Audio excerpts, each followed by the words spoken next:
Capital budgeting.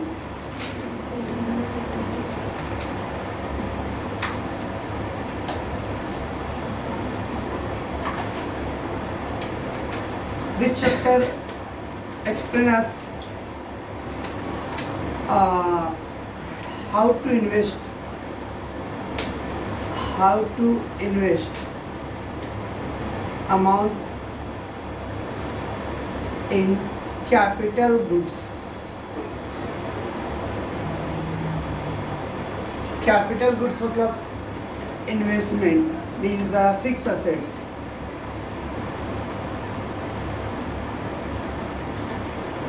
Like the machine, building,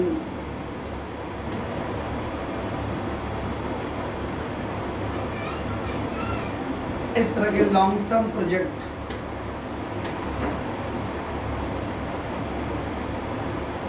तो long term project में पैसे इन्वेस्ट करना चाहिए, नहीं करना चाहिए, कितना करना चाहिए, that all about the capital budgeting. अब मशीन खरीदना है, हम कॉमन मैन लोग की तरह नहीं कि रात को सपने में आया और सुबह जाके लेके आ गया.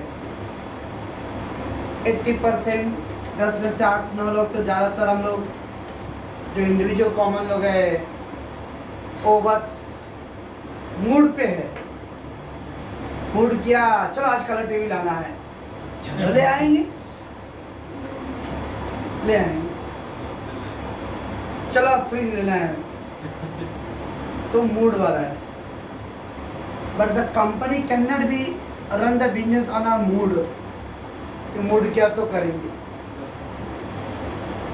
तो कंपनी को कोई प्रोजेक्ट में मशीन खरीदना है तो उसके लिए वो स्टडी करना है कि मशीन का रिक्वायरमेंट है भी कि नहीं है. अब मशीन का रिक्वायरमेंट है तो किस तरह का मशीन चाहिए, तो पहले उसके लिए स्टडी करना पड़ेगा. अब मालूम पड़ेगा यहाँ मशीन चाहिए. अब देखो कि मार्केट में किस तरह का मशीन अवेलेबल है मेरे पास. सो लेट द हमने प्लान कर लिया मशीन ए, मशीन बी, मशीन सी, मशीन डी. ये 4 कंपनी का मशीन हम लोगों ने सेलेक्ट किया अभी और 4 कंपनी का ऑल द इंफॉर्मेशन लिया आपने. कॉस्ट कितना है, ये 2 लाख का है, ये 3 लाख का है, ये 1,50,000 का है, ये 3.5 लाख का है. इस तरह से सारे आपने मशीन के कॉस्ट का अपने मार्केट से इंफॉर्मेशन ले लिया. अब इसकी एफिशिएंसी कितना है और कैपेसिटी कितना है. एफिशिएंसी मशीन ए जो है आपको वो 6 ईयर तक रन कर सकता है. मशीन बी आपको 9 ईयर्स तक वर्क करके दे रहा है. मशीन सी 4 ईयर्स है और मशीन डी 10 ईयर्स है. अब कौन सा मशीन आपको चूज करना है. ये 2 लाख का है लेकिन 6 साल मतलब यूज़ होएगा खाली. वो 3.5 लाख का है लेकिन 10 लाख लगेगा उसके लिए, मतलब 10 साल चलेगा बट 3.5 लाख रुपए देना पड़ेगा. तो ये सब आपको स्टडी करने. अब इसमें से कौन सा आपको बेस्ट ऑप्शन सेलेक्ट करना है. You have to select the best option. अब बेस्ट ऑप्शन सेलेक्ट करने के लिए क्या होना चाहिए, कॉस्ट आपका मिनिमम रहे एंड एफिशिएंसी हायर रहे. खर्चा आपका कम हो और यूज ज़्यादा हो, काम ज़्यादा करके रहे, कैपेसिटी ज़्यादा हो. That type of machine we will select. उसको वर्ड बोलते हैं कैपिटल बजटिंग. तो कैपिटल बजटिंग मीन्स किसी भी प्रोजेक्ट, लॉन्ग टर्म प्रोजेक्ट में पैसे इन्वेस्ट करना नहीं करना है. It is not the individual की तरह हम ऑन द स्पॉट कोई चीज़ करते हैं. कंपनी अपना जो भी प्रोजेक्ट पे इन्वेस्ट करना है उसको प्रॉपरली स्टडी करता. पहले स्टडी करने के बाद उसके कॉस्ट एंड यूज़ का एनालाइज करता. एनालाइज मतलब स्टडी करना और फिर वो अपना बेस्ट ऑप्शन सेलेक्ट करे. ये सब करने का जो प्रोसीजर है that is known as word capital budgeting. तो ये था कैपिटल बजटिंग का पहला बैकग्राउंड. एग्जाम्पल द इंट्रोडक्शन में दिया रहेगा. The setting up a business, a company plan to install a computer system for processing information. Government plan to construct the new rail link. Involve the capital expenditure decision. चाहे आपको नया business start करना या government, अब ले लो government Ghatkopar से वर्सोवा तक का मेट्रो ट्रेन, ओके ना। लेकिन अगर देखा जाए तो इससे ज़्यादा तो भीड़ आपका सब मतलब ट्रैफिक जाम तो जरीमरी के रोड में रहता है, साकिनाका जरीमरी कुर्ला, ओके ना, उससे ज़्यादा ट्रैफिक जाम रहता था, तो उधर के ने मेट्रो डाल दी। तो गवर्नमेंट देखिएगा कि क्राउड कहाँ पे जा रहा है ज़्यादा, और प्लस ये अर्निंग कैपेसिटी भी क्या है। तो घाटकोपर आपका सेंट्रल लाइन में पड़ता है और वर्सोवा वेस्टर्न लाइन में पड़ रहा है, तो इसको लिंक करने से अगर मान लो सेंट्रल लाइन के लोग आ रहे अंधेरी में उतर के फिर अपना वेस्टर्न लाइन के रेलवे को भी यूज़ कर सकते हो, वो क्राउड कवर हो जाएगा। प्लस जो बिजनेसमैन लोग हैं वो अंधेरी वेस्ट साइड उस साइड को टच करने के लिए, तो सब भी देखेंगे। गाँव में क्यों नहीं मेट्रो ट्रेन डाल देते, गाँव में लोकल में पैसे तो देते नहीं है, बिना टिकट के जाते हैं, मेट्रो में क्या चढ़ेंगे वो। तो दैट मीन्स गवर्नमेंट हो चाहे प्राइवेट हो, वो सब स्टडी करता है कि इन्वेस्टमेंट कहाँ पे करना चाहिए। So that is called capital expenditure decision. So all of them project the scheme of investing the resources. तो इस तरह से गवर्नमेंट क्या चाहे हो या प्राइवेट हो, वो पहले जो भी प्रोजेक्ट होता है उसको स्टडी करता है, और स्टडी करने के लिए जो मेथड चाहिए that method is called capital budgeting.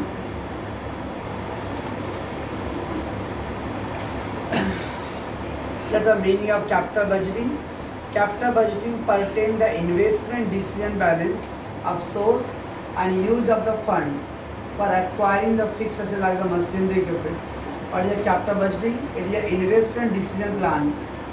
कोई भी चीज़ में डिसीजन लेने हैं आपको इन्वेस्ट करने के लिए, the sources and use of the fund, पैसे कहाँ से आएगा, उस फंड का आपको यूज़ कहाँ पे करना है।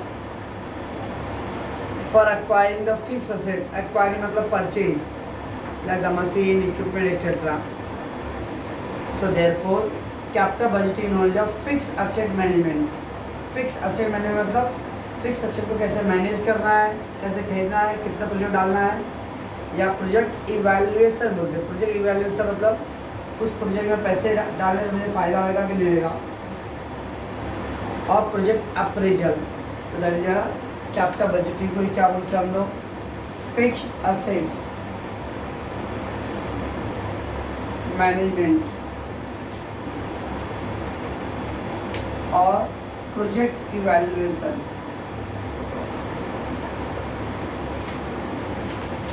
तो प्रोजेक्ट इवैल्यूएशन मतलब प्रोजेक्ट के बारे में स्टडी करना, और प्रोजेक्ट प्रॉफिटेबल है कि नहीं है, that also we have to consider. Although government और प्राइवेट में एक फ़र्क है, प्राइवेट हमेशा हर चीज़ के लिए प्रॉफिट सोचेगा, गवर्नमेंट देखिए उसका ज़्यादा यूज़ पब्लिक पे हो रहा है कि नहीं, that will be see. So it is concern the long term investment which are likely to be produce the benefit over a period of time और लॉन्गर पीरियड ऑफ 1 ईयर। तो capital budget हमेशा long term project होता है जिसका benefit 1 साल से ऊपर यदि ज़्यादातर 5 year 10 years long benefit. Capital budgeting is a process involving the planning, analyzing, evaluation, selection of the most profitable project for investing the fund. तो ये capital budgeting it is a process involving the planning, कोई भी चीज़ के लिए plan करना, analyze study करना, evaluate मतलब data को इकट्ठा करके उसमें से बेस्ट सेलेक्ट करना, and selecting the most profitable project, अब मैं उसमें से वो बेस्ट प्रोजेक्ट सेलेक्ट करूँगा जिसमें मेरा प्रॉफिट ज़्यादा हो। For the investing the fund available to the firm, ये था कैपिटल बजटिंग का मीनिंग है। इसको पॉज कर दो। That come the now the capital expenditure decisions are irreversible. What do you mean irreversible or reversible? Reversible मतलब change. अगर आपने कोई डिसीजन लिया है 150 का खर्चा किए, अरे यार नहीं यार छोड़ यार नहीं जाते हैं, अगर छोटा अमाउंट का खर्चा हुआ है तो अगर सम टाइम प्लान आप चेंज कर लोगे, ओके ना। कभी का कोई चीज़ सामान खरीदे और लग रहा है वो नहीं चाहिए, जाके देखते हैं, पूछ के आते हैं, अगर वो चेंज किया तो चेंज किया, नहीं तो छोड़ना, ज़्यादा लॉस कहाँ हुआ। तो छोटा अमाउंट में हमारा माइंड सेट होता है कि अगर चेंज सिचुएशन चेंज करना रहे तो करने की ट्राई करेंगे। बट अगर हैवी अमाउंट खर्च कर दी हो, ओके ना, मान लो ये गुप्ता इन TY के बाद बोली पापा पापा मैं MBA करना चाहती हूँ। पापा ने ठीक है, और पापा ने 5 लाख रुपए भर दिए, और 2 महीने के बाद बोले पापा मैं MBA नहीं करना चाहती हूँ, तो पापा 5 लाख देंगे इसे जबरदस्ती, ओके ना। पागल समझती है, 5 लाख रुपया खर्चा करा दिया और आप बोल रहे कि मैं नहीं करना चाहती हूँ, ये कौन सा जोक मार रही हो। ऐसा तो कि BCom में या उमेश सर के इधर 5,000 रुपये फीस भर दिए, अब मैं उमेश सर के नहीं जाने तो बहुत परेशान करते हैं, वो तो क्या कैसे कैसे बोलते हैं, वो ग्रेड बोलते हैं। ठीक है बेटा मत जा। वो 5,000 खर्चा किया और उधर 5 लाख खर्चा किए, तो दोनों में फर्क है। तो दैट मीन्स अगर स्मॉल अमाउंट खर्च किए तो लोग एक बार सोचेंगे, लेकिन जब बड़ा अमाउंट खर्च किए तो सोचेंगे क्या, सोचने का ऑप्शन ही नहीं है। It mean plan you can not change, that is called irreversal. Reverse यानी चेंज करना, इररिवर्स मतलब नहीं करना। से एग्जाम्पल, अभी यहाँ से मुंबई देवी जाना है, अब भाई बहन छोटे छोटे 1-2 साल का बच्चा भी है, ट्रेन पे बैठा और रोना शुरू कर दिया, बहुत रो रहा है। अब मुंबई देवी जाना है देरी से, और बांद्रा पहुँचते पहुँचते ही रो रहा है, और इतना रो रहा है कि पॉसिबल नहीं है, तो अब क्या करोगे, उतर जाओगे। लेकिन गांव जाना है और कल्याण पहुँच गया तो इगतपुरी पहुँचा, वहाँ पर रोना शुरू कर दिया, कैसे भी ट्राई करते तो चुप कराने की कोशिश करेंगे, अब ट्रेन से उतरेंगे और वापस बम्बई आना है। द डिस्टेंस लॉन्ग है तो फिर पॉसिबल नहीं है, शॉर्ट डिस्टेंस है तो ओके आप डिस्टेंस चेंज करोगे। That is how the capital expenditure decision आप चेंज नहीं कर सकते हो। वो एक बार ले लियो तो डिसीजन ले लियो, और लेने के बाद आपने खर्चा कर दिया इतना हैवी अमाउंट, अब बुलेट ट्रेन गवर्नमेंट ने इतना खर्च कर दिया है, और अब मान लो महाराष्ट्र में शिवसेना गवर्नमेंट आ गई है, तो कांग्रेस और अब बोले भाई मोदी जी का प्रोग्राम जो है पर स्टेप ऑर्डर बंद कर दो। आगे समझते हो, 50,000 करोड़ रुपये खर्चा हो गया है उससे ज़्यादा, और अब बोलोगे कि भाई प्रोजेक्ट बंद करो, ये सवाल नहीं उठता है। तो that is called capital expenditure कभी भी चेंज नहीं होता, क्योंकि उस पर आपका हैवी अमाउंट इन्वेस्ट होता है। Capital expenditure for the plan of replacement of own on capital. ज़्यादातर मान लो कोई एसेट पे डाला था, रिप्लेस करना, रिप्लेस यानी बदलना हो। जैसे अभी पिछले महीने आपने देखा है, पिछले महीना हो गया ना, उत्तराखंड चमोली, हाँ, बाढ़ आई थी, ग्लेशियर फट गया, पहाड़ चट्टान टूटते हुए पूरा पानी पूरा ब्लॉक हो गया और फ्लड आ गया, और उसमें हैवी प्रोजेक्ट गवर्नमेंट का खर्चा हुआ है, बहुत लोग मर भी गए, ऑल तो हुआ, लेकिन इसका होता नहीं कि वो ऐसा हो गया तो वो प्रोजेक्ट को बंद कर देंगे, 1 साल 1.5 साल 2 साल बाद वापस वो स्टडी करके फिर से उसको स्टार्ट करना ही पड़ेगा।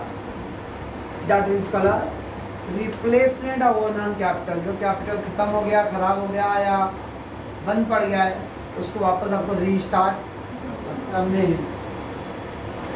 और अगर आपको अपने बिजनेस को एक्सपांड और डाइवर्सिफाई करना है, बिजनेस को थोड़ा बड़ा करना है, मॉडर्नाइज करना है, तो that is capital expenditure. Corona काल चल रहा है भाई, बहुत सारे ट्रेन बंद हैं, इसका मतलब नहीं वो परमानेंट बंद हो गए हैं, वो ट्रेन वापस पटरी पे आएंगे, दैट इज कॉल्ड रिप्लेसमेंट और एक्सपांशन। तो ये सबके लिए कैपिटल डिसीजन है। ज़्यादातर जब कैपिटल एक्सपेंडिचर होता है उसका बेनिफिट आपको 1-8 साल में नहीं मालूम पड़ेगा। ये लॉन्ग टर्म प्रोजेक्ट होता है तो उसका बेनिफिट आपको लॉन्ग टर्म में मिलेगा, क्योंकि शुरुआत में तो आपको खर्चे ही करने जब से, बाद में उसका धीरे धीरे रिजल्ट आएगा। So realise over a longer period of time. तो कभी कभी कुछ ऐसे इन्वेस्टमेंट होते हैं जिसका बेनिफिट आपको शॉर्ट रन में दिखता नहीं, उसका बेनिफिट आपको लॉन्ग रन में ही मालूम पड़ेगा। And decision of capital expenditure vested मतलब किसके कस्टडी में होता है, किसके अधिकार में है। तो वेस्टेड मतलब अधिकार, राइट, और under the custody of power बोल सकते हो। In the hand of top level management, you know already they are lower level, middle level and top level. तो कैपिटल एक्सपेंडिचर का डिसीजन हमेशा कौन लेता है? टॉप लेवल मैनेजमेंट लेता है। ये छोटे लोग का पॉसिबल नहीं कि वो लेंगे डिसीजन, टॉप कॉल में भी टॉप लेवल लेता है। इस सप्ताह के आपका बजटिंग का पहला इंट्रोडक्टरी पार्ट और कीजिए। Let's come the classification investment project. Classification of invest project और investment project.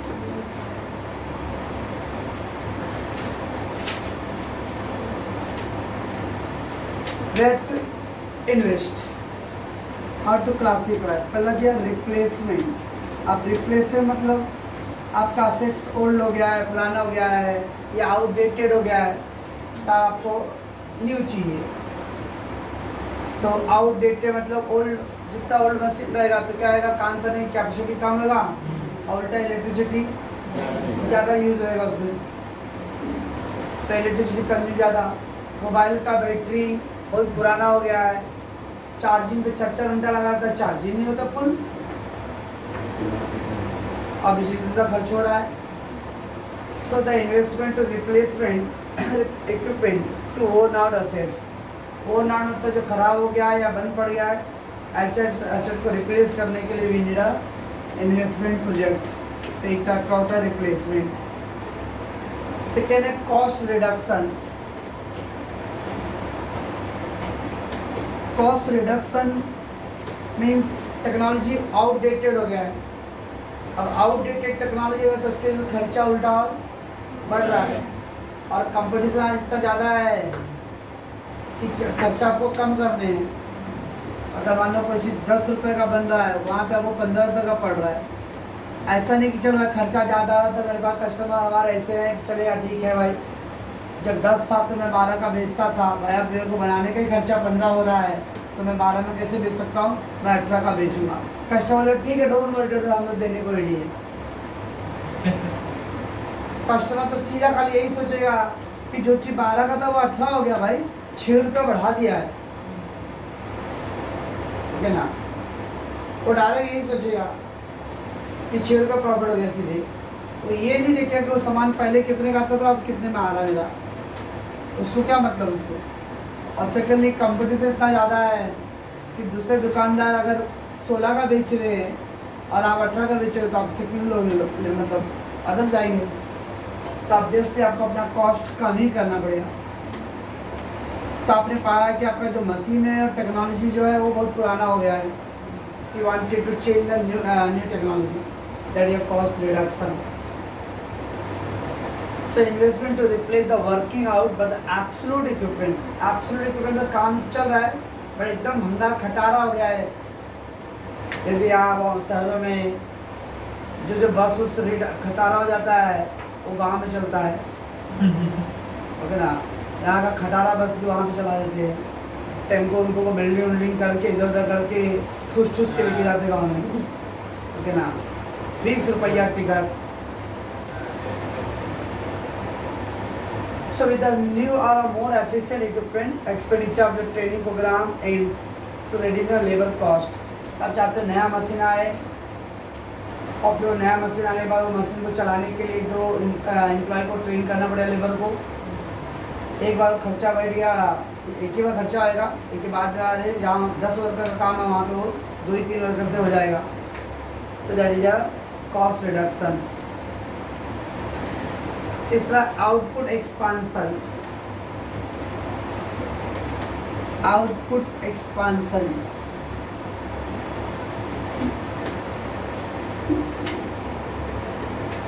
Of the traditional product का मार्केट। ट्रेडिशनल प्रोडक्ट आपका पारंपरिक कुछ गुड्स है ना, ऑल द पारंपरिक है, लेकिन लोग डिमांड उसको ज़्यादा करते हैं, तब चाहते हैं कि ट्रेडिशनल प्रोडक्ट को थोड़ा सा नया लुक दिया जाए। जैसे अभी आजकल अभी ये बच्चे लोग हैं, आजकल के बच्चों से को साड़ी पहनना, क्या बोल दिए आपने, क्या बोल दिए। और अगर साड़ी में बनारसी साड़ी बोल दे, वो उतना वजन सहेगा कौन। बट हमारी वो परंपरा है, तो उसकी विरासत को आगे लेके जाना ही है।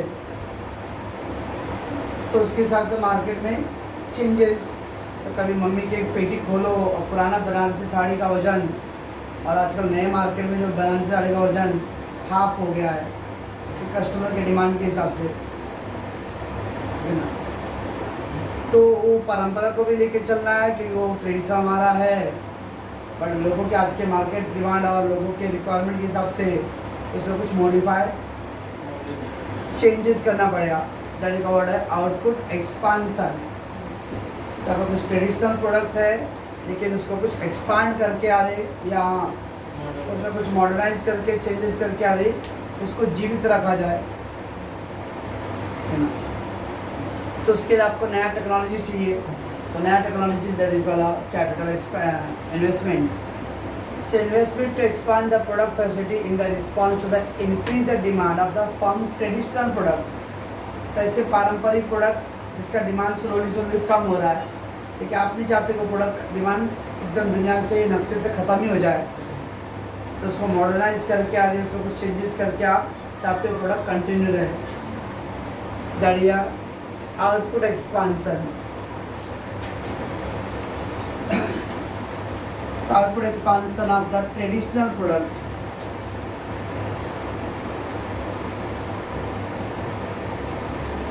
And the fourth, expansion of the new product।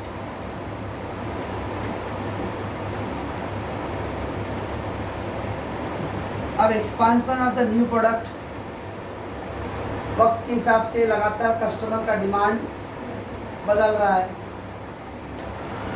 परिवार बढ़ते जा रहे हैं। अब परिवार बढ़ रहे तो अब छोटे दो हो रहा है भाई, तो घर 10 बाई 10 में 2 रूम हो रहा, तो 5 बाई 5 का हो गया है। 5 बाई 5 का रूम है और उसमें सैमसंग और सैमसंग का 5 बाई 4 फुट बाई 4 फुट का टीवी, अंकल का टीवी डब्बा है। रहने को जगह नहीं है, वो 4 फुट का जगह वही ले लेता टीवी। तो आपका आजकल वो स्टिकर आ गया, दीवार पे चिपका दो भाई। दीवार में भी 2 इंच ज़्यादा जगह ले रहा है, तो दीवार में थोड़ा कटिंग करके दीवार के अंदर ही फिट कर दो, तो जगह बच जा रहा है। ये लोगों के रिक्वायरमेंट के हिसाब से न्यू प्रोडक्ट लॉन्च करना, तो that is expansion of the new product into the market. तो that's expansion and the government regulation. Government को भी लोगों के रिक्वायरमेंट के हिसाब से, ज़रूरत के हिसाब से बहुत सारी चीज़ें चेंज करना है, चाहे वो एजुकेशन सेक्टर हो, चाहे हेल्थ सेक्टर हो, या ट्रांसपोर्ट हो। ये सब में चेंजेस करने के लिए गवर्नमेंट को फंड चाहिए। ये है इन्वेस्टमेंट प्रोजेक्ट का क्लासिफिकेशन, है ना। और कीजिए नेक्स्ट है importance of capital budgeting. Capital budgeting का बेनिफिट क्या है। तो पहला पॉइंट है प्रॉफिटेबिलिटी। ऑफकोर्स जो भी लॉन्ग टर्म प्रोजेक्ट होता है उसका जो प्रॉफिट मार्जिन होता है वो ज़्यादा होता है, I give the long term benefit. तो बिकॉज कोई भी चाहता है कि वन टाइम इन्वेस्टमेंट कर रहा हूँ तो उसका बेनिफिट मुझे लॉन्ग टाइम तक मिलता रहे, that is profitability. So capital budgeting decision affect the profitability of the firm. They relate to the fix asset which will be have a being the competitive position in the firm. आप चाहते हो कि ऐसे asset में खर्च करूँ मैं जिसका बेनिफिट मेरे को लॉन्ग टर्म मिले। So right investment decision can yield the large return. और अगर आपने सही डिसीजन लिया तब उसका बेनिफिट आपको yield the large return. So word दिया हुआ है यील्डिंग लार्ज रिटर्न। यील्ड मतलब जनरेट करना एंड रिटर्न मतलब प्रॉफिट। तो generating the large return of profit. तो return means the profit, yield means to generate. तो ज़्यादातर कैपिटल बजट जो होता है वो आपको लॉन्ग टर्म और लार्ज प्रॉफिट जनरेट करके देता है। लेकिन अगर मैंने गलत डिसीजन ले लिया, रॉन्ग जगह पैसे इन्वेस्ट कर दिया, तो क्या आएगा? रॉन्ग जगह पे पैसे इन्वेस्ट करने के बाद पैसे भी डूब गया, प्रॉफिट भी जनरेट नहीं होगा। So while the incorrect investment decision can in the low return. So capital budgeting can help to select the most profitable project. इसका मतलब आपको ऐसे प्रोजेक्ट सेलेक्ट करना है जिसमें प्रॉफिट ज़्यादा हो। सेकेंडली, इरिवर्सिबिलिटी ऑलरेडी कर चुके पहले। एक बार ये फैसला ले लिए हो तो इसमें फिर वापस मुड़ने का कोई चांस ही नहीं है। You can not take the U turn. So capital decision once made are not easily reverse without significant loss. और अगर आप बदलने का सोच रहे हो कि भाई चेंज करते हैं, तब तक आपको बहुत ज़्यादा नुकसान हो चुका रहेगा। मैं इस रास्ते पे इतना आगे आ चुका हूँ कि आगे पीछे जाने का सवाल ही नहीं उठता है। तो अगर पीछे गए तो आपको फिर वो लॉस होगा उतना जितना आपने खर्चा किया है। तो this because such decision involve the buying the land, constructing the building, buying और installing the plant and machinery. तो अगर मान लो कोई प्रोजेक्ट है, जैसे 2000 आई थिंक सो 9 में 8-9 रहेगा अराउंड, सो कोलकाता में सिंदूर नैनो कार, सुने नैनो कार, 1.5 लाख वाला कार टाटा का बना था। तो उसका प्रोजेक्ट था सिंदूर में, बंगाल। वो बंगाल में कभी वो गया बनाना नहीं है, कभी जाने मिले तो जाना, तो लगे अभी हो गया तो ऐसे से कर रही हो। तो लगे कि दुनिया में 200 साल हम लोग पीछे की दुनिया में आए हैं, वैसी दुनिया है। वहाँ प्राइवेटाइजेशन के नाम पे ना उनको साफ सुन जाता है। वो हर चीज़ चाहते सरकारी ही रहे, सरकारी रहेगा तरकारी बेचेगा। वो प्राइवेटाइज चाहते नहीं एट ऑल, किसी भी कीमत पे नहीं चाहते, ठीक है ना। और आगे पब्लिक ने इतना मतलब गवर्नमेंट ने तो प्राइवेटाइज किया और टाटा को ज़मीन दिया कि भाई आप यहाँ पे कार बनाइए। लेकिन पब्लिक इस तरह का वहाँ पे बिहेव किया कि टाटा को अपना बोझा बिस्तर बांध के वापस गुजरात में अपना प्लान डालना पड़ा। उसी आंदोलन की पैदाइश से दीदी ममता बनर्जी, तो वहाँ ऐसा है। तो प्राइवेटाइज, तो इसका मतलब वो टाटा को भी अच्छी तरह मालूम था कि वहाँ पे अगर प्राइवेटाइज चलने वाला नहीं है, क्योंकि पिछले 70 सालों से वहाँ पे जो कम्युनिस्ट लोगों को आ जाएगा। कम्युनिस्ट मतलब खाली सरकारी, प्राइवेट कुछ नहीं होना चाहिए। तो ऐसे में उन्होंने एक गैम्बल लिया टाटा कंपनी, चलो देखते भाई। देखिए वो गैम्बल सक्सेस नहीं हुआ। अब वो वहाँ पे उतना ज़मीन खरीदे, उसका प्रोजेक्ट डालने के लिए मशीन सब फिट करना, बिल्डिंग बनाना, सब खर्चा होना। अब बाद में 1.5-2 साल के बाद वो वापस लौट आना, क्योंकि उनका प्लान के हिसाब से उनको अगला 40-50 साल तक वो प्रोजेक्ट वहाँ पर डालना था, और 1.5-2 साल में बोझा बिस्तर बांधना, तो हैवी लॉस हो गया उनको। इस तरह से ज़्यादातर जो प्लान होता है वो इरिवर्सिबल। अगर आप रिवर्स करना भी चाहोगे तब तक आपको बहुत ज़्यादा लॉस हो चुका रहेगा। सो undoing all this could be the large financial losses. So it is difficult to find out the market for the second hand plant and machinery.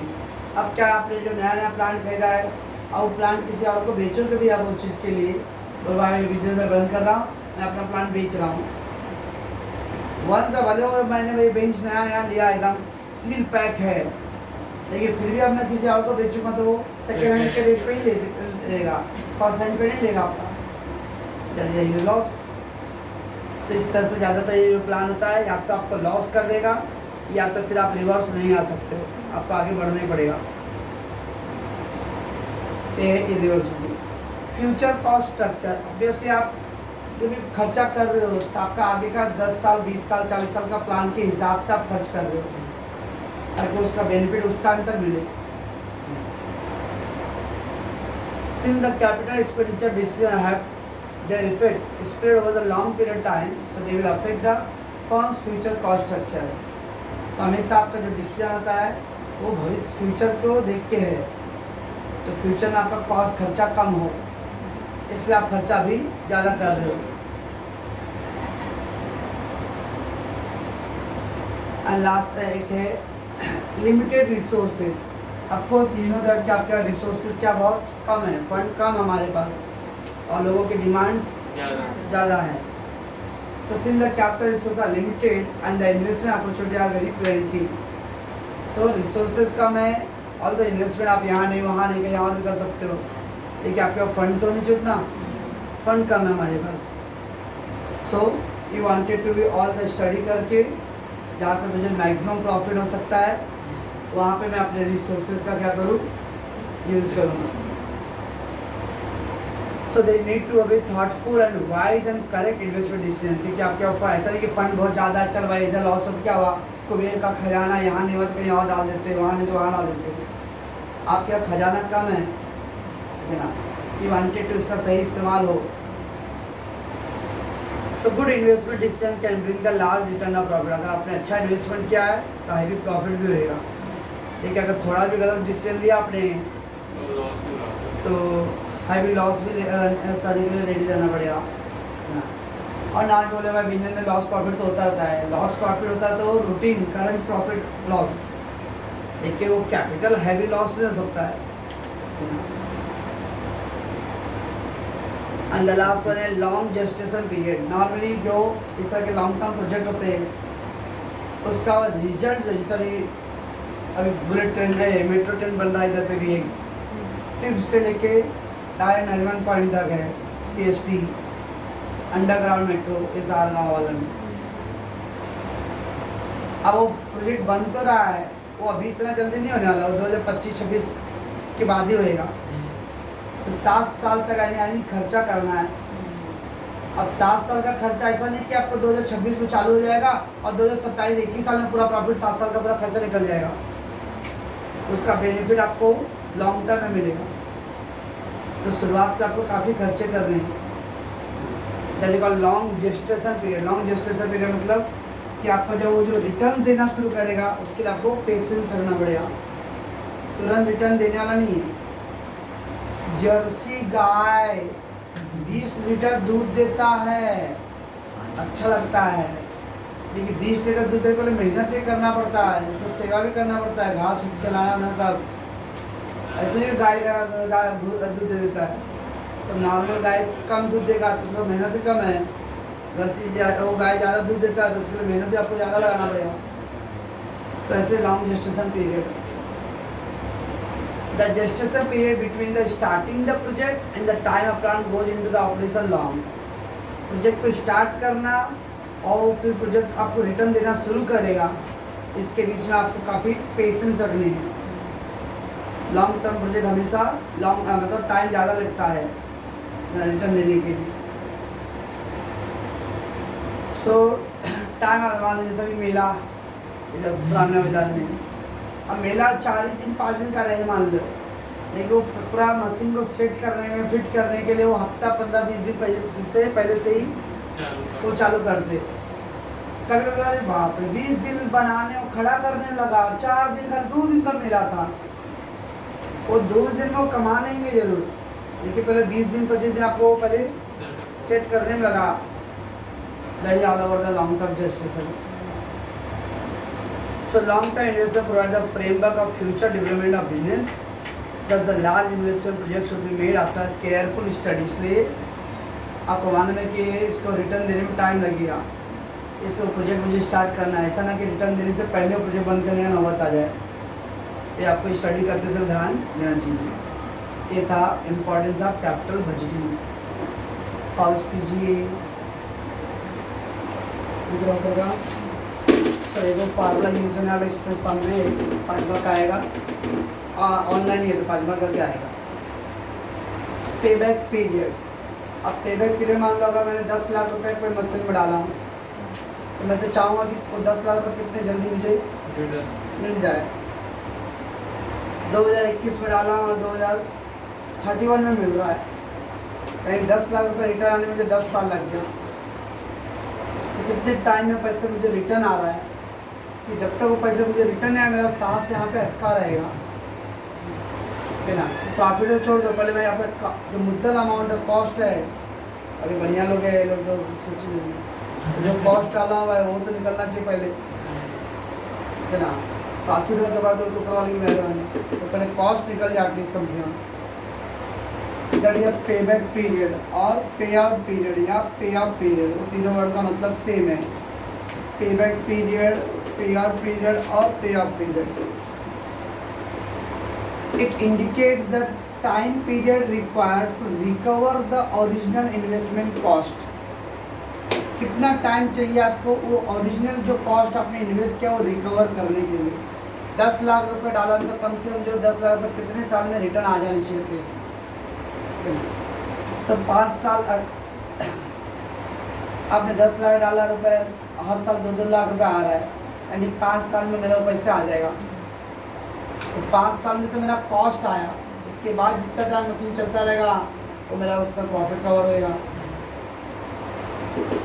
So that is, इसमें 2 ऑप्शन है। एक होता है जहाँ पे जैसे अभी लोग ज़मीन भाड़े पे ले, मतलब ज़मीन खरीद लिए और भाड़े पे डाल दिए। अब 10 लाख का ज़मीन खरीद लिए हो, अब भाड़े पे डाल दिया हो, मान लो 50,000 रुपये साल का, 5,000 महीने का भाड़ा, तो 60,000 रुपये साल का, 1 साल का 60,000 का। अगर 6 साल भी भाड़े पे डाला हो तो 6 लाख रुपये आ जाएगा, है ना। तो दैट इज दैट कॉस्ट। तो हर साल आपका 60,000 रुपये फिक्स हो गया। वैसे ही net cash inflow, net cash inflow मतलब कितना कैश आपको आ रहा है हर साल, अगर वो सेम रहेगा तो फार्मूला क्या था, pay back period equal to original investment upon annual net cash inflow. Cash inflow मतलब कितना पैसा आपको हर साल मिलता है। तो 2 टाइप का है, एक होता है जहाँ पे हर साल कितना पैसा आएगा वो फिक्स नहीं है, किसी साल 2 लाख आया, किसी साल 1 ही लाख आएगा, किसी साल 1.5 लाख भी आएगा, तो अलग। बट अगर मान लो हर साल का फिक्स हो गया कि 2 लाख रुपए रिटर्न हर साल मेरे को मिल रहा है, तो original investment upon annual net cash inflow.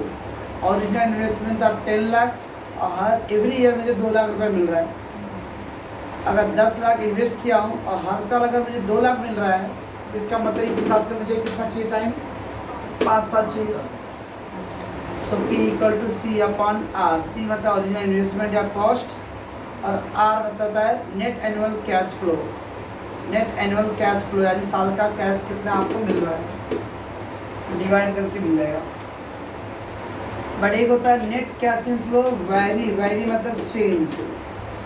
अब यहाँ पे हर साल एवरी ईयर 2 लाख फिक्स है, और ऐसा कोई जरूरी नहीं कि एवरी ईयर एकदम फिक्स अमाउंट मिलेगा, कभी ज़्यादा आएगा कभी कम भी आएगा, तो फिर कैसे आएगा। तो net cash flow vary, vary मतलब चेंज, उसका फार्मूला होता है pay back period equal to year before full recovery. Year before full recovery, जिस साल आपको पूरा पैसा रिकवर होगा उसके पहले वाला साल, ईयर बिफोर फुल रिकवरी। जिस साल आपको पैसे जितना आपको चाहिए वो साल को कवर करने से पहले का। मैं एक एग्जांपल ले रहा हूँ, से मेरा ईयर है और एक कैश इनफ्लो है। पहला साल 2.5 लाख, दूसरा साल 2 लाख, तीसरा साल 4 लाख, चौथा 3 लाख, 2 लाख, 1 लाख,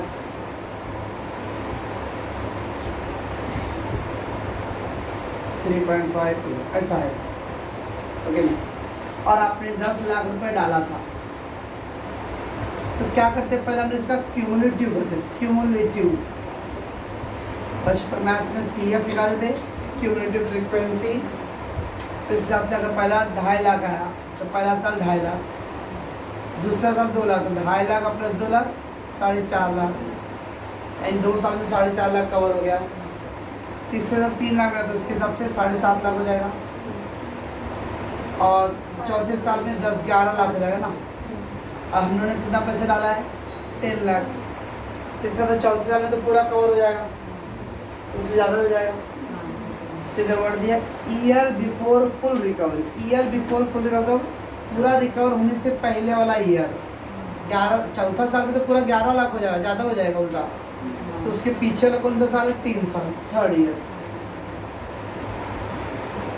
देखिए 3 साल में कितना रिकवर हुआ, 7.5, और मेरा का इन्वेस्ट कितना किया, 10 लाख। तब और कितना चाहिए, 2.5 लाख चाहिए, और 3 साल में 7.5 हो गया ना, और 10 लाख है, तो अनरिकवर्ड अमाउंट का कितना बैलेंस और है, तो 10 लाख माइनस 2.5 लाख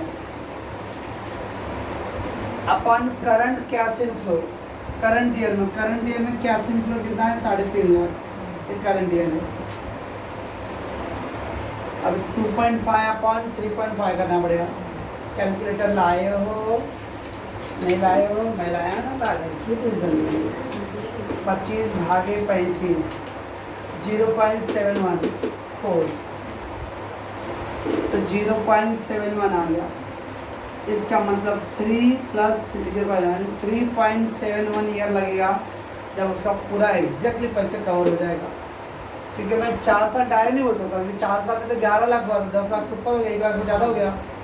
एग्जैक्टली कितना टाइम लग गया मुझे 10 लाख को कवर करने के लिए। तो 2 फार्मूला है, एक जब कैश इनफ्लो हर साल सेम रहेगा 250 250 250 250, तो और एक है जिसमें ऊपर नीचे होता रहेगा। तो उसका हमने को पहले क्या करना पड़ेगा, क्यूमुलेटिव निकालना पड़ेगा और देखना पड़ेगा कि आपको जितना चाहिए अमाउंट कॉस्ट वो कौन से साल पूरा हो रहा है। एक हम ओवरऑल लेंगे नहीं, उसके पीछे का लेना है। क्योंकि फार्मूला क्या है, year before full recovery. Before full recovery मतलब पूरा पैसा आपका कवर होने से पहले वाला साल। जब पहले वाला साल लोगे तो 3 साल का 7.5 ही हो रहा है, और आपको 10 चाहिए तो कितना कम पड़ रहा है इधर से, अनरिकवर्ड अमाउंट 2,50,000 का अपॉन करंट कैश इनफ्लो। ये फार्मूला अप्लाई करके क्या आएगा, पेबैक पीरियड आएगा। तो पेबैक पीरियड का 2 फार्मूला है, एक जब कैश फ्लो एवरी ईयर का क्या है, सेम है, और एक जब चेंज है। एक है प्रेजेंट वैल्यू। आपने 10 लाख रुपए तो पूरा जेब से अभी गिन दिया ना, मतलब खर्च कर दिया, और वो पैसे आपको भी 4-5 साल के बाद आएगा। तो 5 साल के बाद का 10 लाख रुपए और मैंने अभी 10 लाख रुपए खर्चा किया, दोनों का सेम रहेगा। तो 5 साल का इंटरेस्ट क्यों जुड़ेगा, मैं अभी 10 लाख रुपए मैंने खर्च कर दिया अपने जेब से, और 10 लाख रुपए मेरे को भी खर्चा मैंने 10 लाख रुपए एक साथ किया हो, और जो प्रॉफिट मिलेगा मेरे को हर साल थोड़ा थोड़ा करके मिलेगा, वो 5, 6 साल 7 साल में मिल रहा है। तो मैं देखो जो प्रॉफिट आया है उसकी आज की कीमत कितना रहेगा, उसको वर्ड बोलते हैं प्रेजेंट वैल्यू। तो मैथ्स में था फ्यूचर वैल्यू, प्रेजेंट वैल्यू। तो नेट प्रेजेंट वैल्यू, तो एक मैथ्स के फार्मूला है, future value equal to P × 1 + R⁴n। इसी का देखो ये वाला इधर लेके आ गया, डिवाइड कर दिया हूँ, तो P इक्वल टू हो जाएगा F/1 + R⁴n। यही फार्मूले से बन गया है। F क्या है, फ्यूचर वैल्यू, P क्या है, present value, R rate of interest और N नंबर ऑफ ईयर्स। सो इस तरह से नेट प्रेजेंट वैल्यू कितना आएगा, तो मान लो प्रेजेंट वैल्यू है 12 लाख रुपए और आपका कॉस्ट लगा है 10 लाख रुपए, इसका मतलब 2 लाख रुपए आपको प्रॉफिट हो गया। देखिए मान लो जो पैसे आपको उस मशीन से प्रॉफिट कमा के मिला है वो 9.5 लाख हो रहा है, और आपने खर्चा 10 लाख किया है, इसका मतलब मशीन से आपको 50,000 रुपये और लॉस हो गया। ठीक है, आपको नेट प्रेजेंट वैल्यू कितना आया, 9.5 लाख, और आपने खर्चा किया था 10 लाख, तो 50,000 आपको उतना रिकवर नहीं हो पाया।